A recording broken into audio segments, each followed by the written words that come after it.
Potongannya ini masuk akal nggak sih? Masuk akal apa enggak? Nggak Berapa tahu masuk persen akal. loh Bang itu potongnya? Kita juga bingung masuk alat ukur masuk akal apa enggaknya itu apa juga nggak ngerti kita. Oke. Apanya? Ini masuk akalnya kayak alat ukur masuk akalnya apa? Tapi yang kita lihat adalah misalnya jumlah pembangunan unit-unit sekolah ya. Iya. Ini saya baca sedikit ya. Jembatan, desa juga berkurang. Iya. Apa maksudnya? Aduh, gimana ya?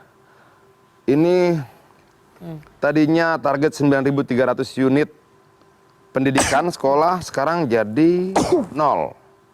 Kemudian madrasah tadinya 2.034 unit, sekarang jadinya 86 unit.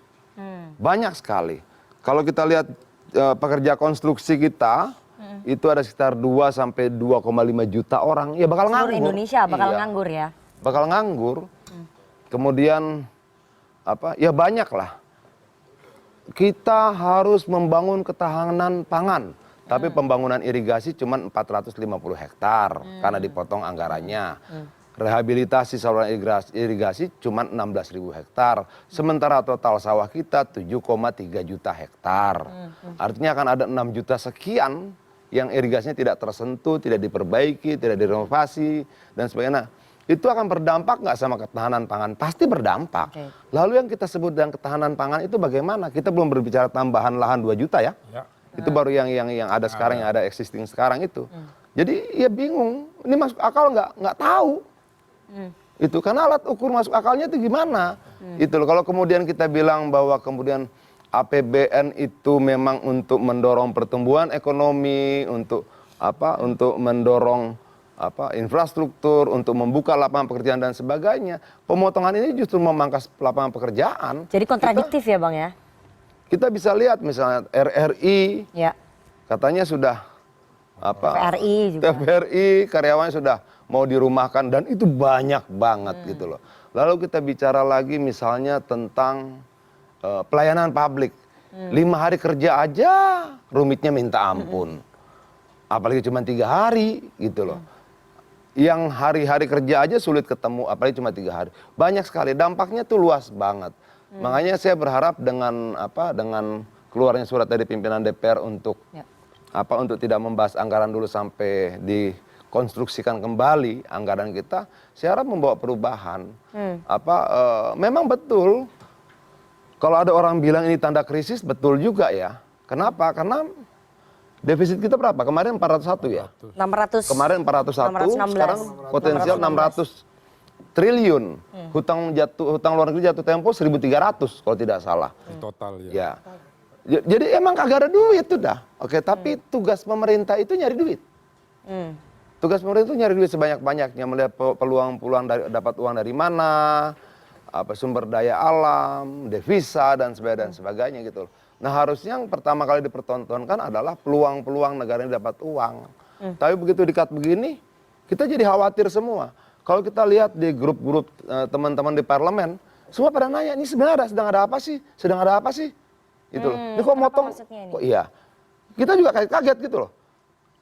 APBN sudah jadi undang-undang, diketok sudah, disetujui sudah, tiba-tiba Keluar impres. Oke, secara regulasi, prosedur regulasi itu bisa diterima. Tapi kita jadi bingung, tiba-tiba dipotong. Teman-teman parlemen juga bingung. Kita ini kan ada momentum reses. Reses itu kita turun ke bawah, lihat jalan yang rusak, segala macam. Lalu kita kan perjuangan pada DPR. Begitu perjuangan, anggarannya nggak ada. Terus? Itu loh. Kalau kemudian kita bangun jalan, jembatan gantungnya nggak dibangun. Kita bangun jembatan gantung, irigasinya hilang. Karena nggak ada lagi bisa digeser-geser gitu loh. Ini juga jadi problem. Dan akhirnya kita semacam bohong bareng-bareng gitu loh. Anggota DPR-nya punya janji-janji politik di dapil, pemerintahnya punya janji-janji politik di dapil, dan semua tidak bisa terrealisasi. Termasuk IKN. Nanti itu kita bahas yang IKN nih, kita bahas operasional kementerian dulu. Iya, gitu. Oke, tapi artinya keputusan ataupun kebijakan ini ternyata kontradiktif ya. Program-program ataupun janji kampanyenya seperti makan bergizi gratis, tapi ini justru malah kontradiktif ya? Ya memang kan begini ya, Kalau misalnya kita mau nyari utangan ya, kalau kita mau nyari utangan kan salah kalau kemudian hutang itu untuk makan. Ya. Ya. Hutang itu untuk kerja, hutang itu harus hutang produktif. Tapi kalau kemudian kita mencari hutang yang tidak produktif, hutang konsumtif untuk makan, untuk bangun IKN, kemudian untuk bangun rumah gratis 3 juta, yang kita juga bingung angkanya gimana bisa dapat 3 juta. Mungkin ada AI terbaru ya yang mampu menghitung bagaimana dan 1,6 triliun bisa berbuah 3 juta rumah dalam 1 tahun. Kan dibantu swasta. Nah ini juga menjadi Menteri penting. DPR. Begini, dalam republik ini nggak ada bohir-bohiran. Nggak ada satu pengusaha besar yang menjadi bohir buat rakyat Indonesia dan punya jasa luar biasa terhadap republik ini. Sementara sesungguhnya dia mengambil banyak dari republik ini. Itulah, itu juga tidak betul dong. Artinya siapa pengusahanya, apa konsensi negara pada dia. Itu harus clear juga, tidak ada makan siang gratis loh. Oke. Itu loh. Jadi kontradiktif ya. Saya mau ke Bang Andi. Bang Andi, Anda sebagai relawannya Prabowo Mania juga ya Ini paling di aman Pilpres ya. relawan. Oke. Paling aman. Relawan. Oh, relawan. Oke, udah dapat ini belum pos belum di pemerintahan? Selama ini saya nggak ada. Oke, belum. Yang lainnya teman-temannya udah soalnya.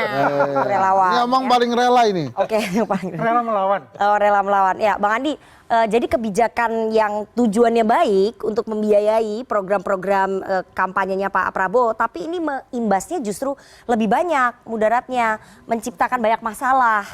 Seperti yang tadi dijelaskan oleh Bang Adian soal pelayanan publik, tadi kita juga udah jelasin ya, pelayanan publik, kemudian soal pembangunan infrastruktur di daerah-daerah. Jadi gimana nih? Ya, terima kasih Mbak Rifana. Kalau kita melihat asta citanya Presiden, kemudian quick win-nya Presiden, memang kebijakan beliau adalah kebijakan populis. Ya. Dan memang harus kita dukung itu. Memang kita dapat sekarang ini adalah, sebagai contoh ya, misalnya tadi bicara tentang makan bergizi gratis. Ini kan kita ingin melihat bahwa anak-anak kita ini tidak ada stunting lagi. Satu. Kedua, kalau kita melihat di India, itu 10 tahun yang lalu sudah dijalankan makan siang bergizi gratis. Apalagi Jepang. Jepang itu sudah 80 tahun. Sehingga dia punya IQ-nya kan tinggi. Kita kan ini sering diolok-olok nih, IQ kita nih 70 sekian. Jauh dari Kamboja. Ya kan? Mendekati Laos. Masa kita negara besar seperti ini mempunyai IQ seperti itu? Berarti kita ini adalah investment untuk sumber daya manusianya untuk ke depan, ya. Jadi ini kita harus dukung penuh. Walaupun dananya itu, ya katakan tadi cuma 71 triliun, dia akan meningkat jadi 100 triliun. Untuk Ya, halo teman-teman, selamat datang lagi di channel ini. Salam inspirasi, salam NKRI, harga mati. Ya, beberapa penyampaian poin-poin penting tadi kita dengarkan dari penyampaian Bung Adian Mapitupulu. Ya, tentu penyampaian yang luar biasa ya, begitu lugas, tegas dan jelas, dan penuh dengan tanda tanya ya. Ini masalah anggaran yang dipangkas ya, anggaran yang dipangkas oleh Presiden Prabowo Subianto ya, untuk menghemat katanya ya, menghemat anggaran dan seterusnya. Ya tentu ya ini menjadi pro dan kontra juga gitu ya, apalagi bagi DPR di setiap dapilnya masing-masing. Misalnya kalau anggarannya dipangkas, ya apa yang nanti mereka lakukan untuk masyarakat Indonesia gitu ya, untuk warga yang ada di sana. Membangun jembatan gak ada jalan ya sama aja bohong juga sebetulnya ya. Bangun jembatan gantung gak ada jalannya ya sama aja ya. Jadi ini juga sudah dirapatkan kemarin di DPR ya, agak sedikit ricuh juga menurut saya. Ini masalah alokasi anggaran ya. Ya memang sebetulnya terlampau banyak ya pengeluaran negara kita ini sebetulnya teman-teman. Belum lagi program makan bergizi, belum lagi membayar gaji di kementerian yang banyaknya luar biasa, sampai wakil-wakilnya ya, fasilitasnya dan seterusnya. Ya macam-macam lah ya, banyak sekali. Penghematan anggaran ini dilakukan ya untuk membangun sekolah-sekolah, katanya pidato Pak Prabowo ya, memberi makan anak ya, anak bangsa. Dan ya memang ini menjadi suatu persoalan lah bagi saya juga, bagi masyarakat Indonesia juga, Tapi ada juga masyarakat banyak yang berpikir bahwa ya nggak apa-apalah dipangkas saja tuh, daripada rakyat atau juga nggak menerima dan sebagainya ya. Sampai-sampai pikiran masyarakat ada seperti itu. Memang dikarenakan terlampau banyak ya para mafia di negeri, terlampau banyak para koruptor ya di negara ini. Ya sehingga anggaran-anggaran ini pun takut dikeluarkan banyak-banyak. Ya. Para maling-maling itu banyak sekali. Nah, tadi sudah dijelaskan oleh Bung Adian dan saya nggak tahu nanti bagaimana penilaian teman-teman ya. Pendapat Bapak Ibu nanti bolehlah juga diskusikan di komentar pada video ini ya, agar nanti kita juga bisa bertukar pikiran ya. Kalau saya lihat ya di sini ada pendapat ya, penyampaian dari teman-teman kita. Saya akan coba membaca. Saya akan mengulas juga bila ada perlu yang harus diluruskan ya, dan meneruskan logika-logika berpikir berdasarkan penyampaian komentar di video ini. Oke. Yang pertama saya awali dari Gisal Faris. Nah, ini panjang nih ya. Oke, luar biasa. Saya baca teman-teman. Menurut saya, berarti menurut beliau ya. Ini penilaian tersendiri ya teman-teman ya, dari masing-masing pikiran kita. Menurut saya, ditunda saja makan bergizi gratisnya. Sampaikan saja permohonan maaf kepada masyarakat. Saya yakin semua akan memahami dan menerima alasan tersebut. Karena memang kondisi keuangan negara saat ini sedang tidak baik-baik saja.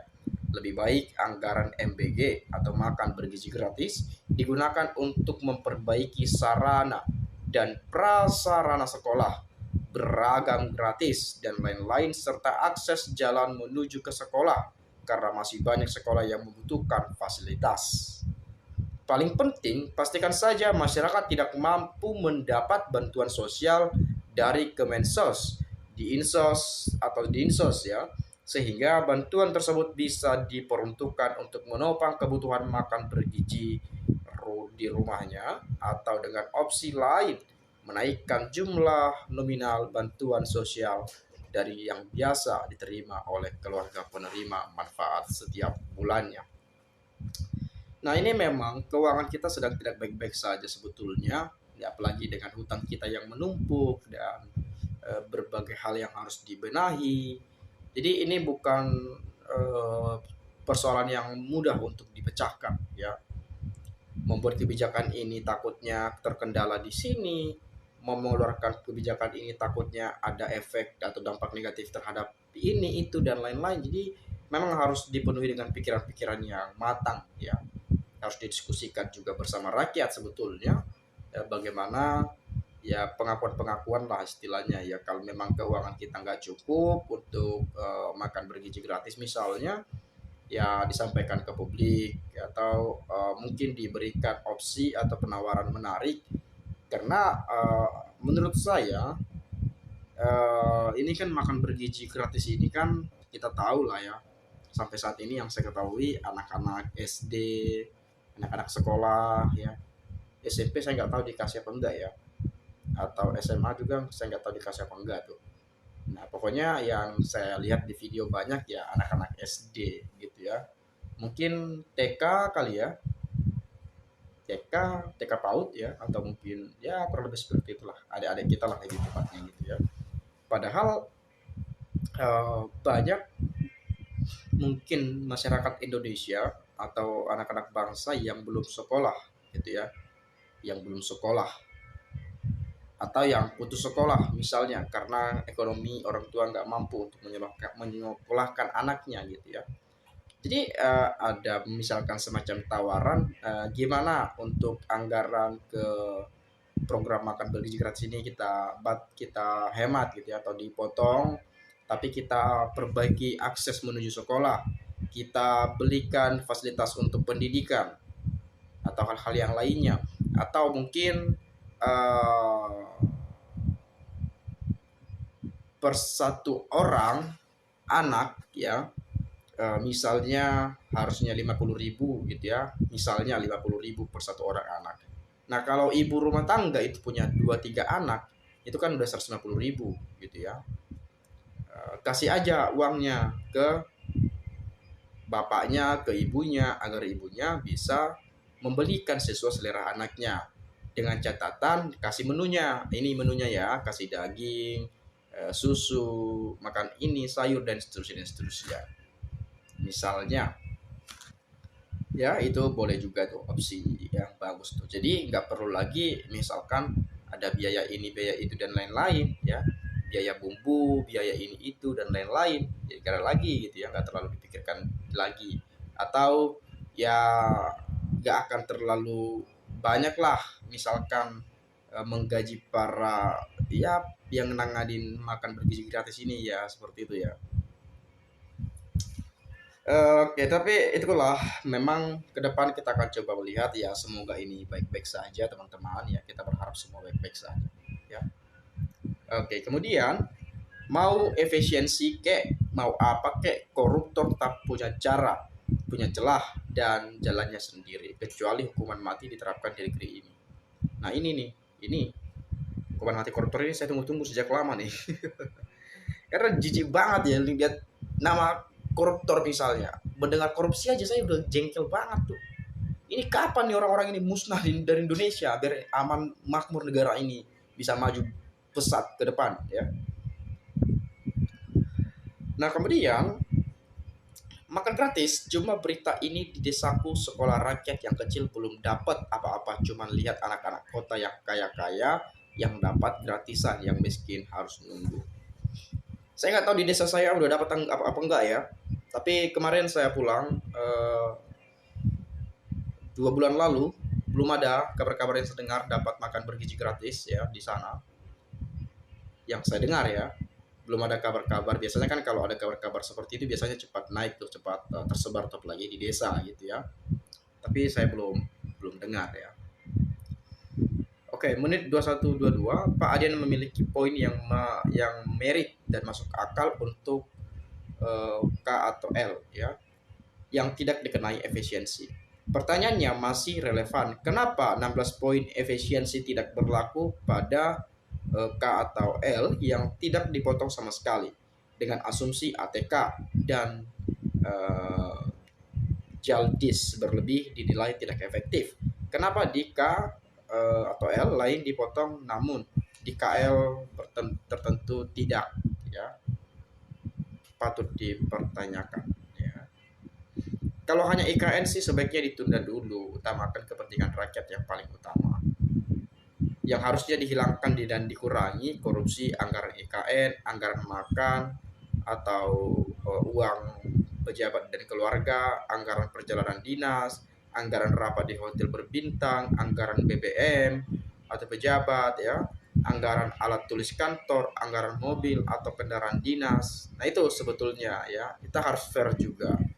Ya, coba menteri banyak, wakilnya fasilitasnya ini itu, ya, ATK-nya seperti apa, ya belum lagi perjalanan dinas dan lain-lain, mobilnya merek apa dan seterusnya.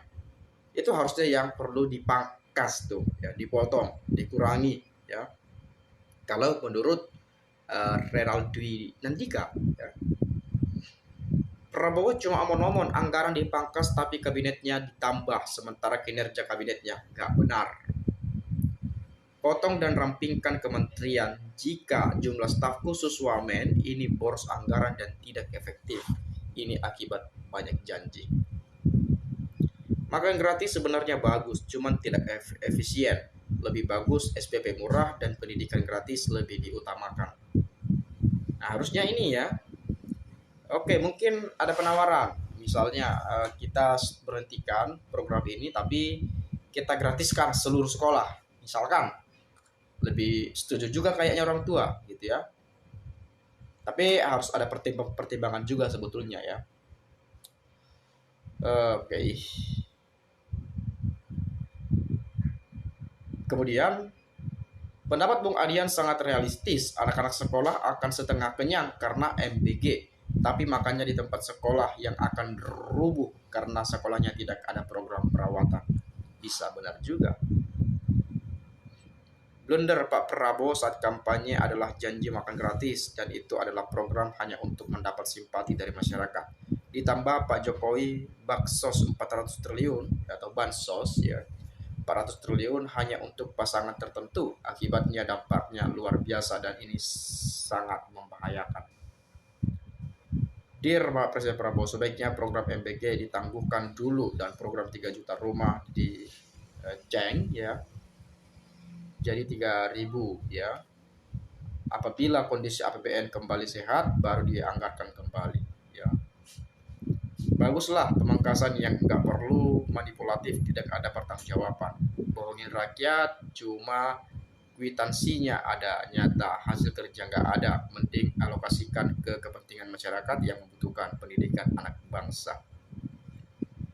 Oke, makan siang gratis mending dirubah jadi sekolah gratis bagi rakyat tertinggal dan kurang mampu. Urusan makan tiap hari pasti punya rezeki hidupnya masing-masing.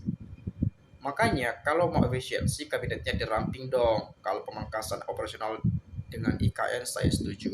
Tapi untuk infrastruktur jangan dong. Presiden omong-omong nih.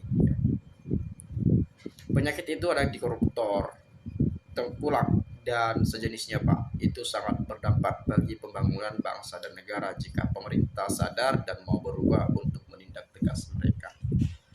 Jadi macam-macam ya. Kalau memang makan siang gratis, makan bergizi gratis, ini itu dan lain-lain, ya sama juga sih. Anaknya pasti makan lah.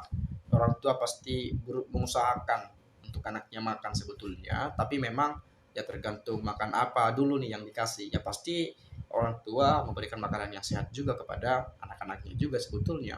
Tapi kalau misalkan pendidikan gratis ya difasilitasi, artinya ya ibu tadi nggak perlu mikirkan SPP anak setiap bulannya misalnya dan lain-lainnya ya. Udah lepas tuh gratis. Udah, jadi sekarang tinggal nunggu, tinggal mencari rezeki untuk biaya makan bersama juga sebetulnya dalam keluarga itu gitu ya, bukan hanya makan anaknya doang, bukan anaknya aja yang dikasih makan, jadi satu keluarga makan semua ya. Ya mungkin kurang lebih seperti itu teman-teman. Sebetulnya masih banyak ya komentar-komentar ini, takutnya video kita terlalu panjang ya. Saya akhiri, saya ucapkan saya minta maaf kalau ada yang salah dan tidak menyenangkan. Sekali lagi terima kasih. Salam NKRI harga mati.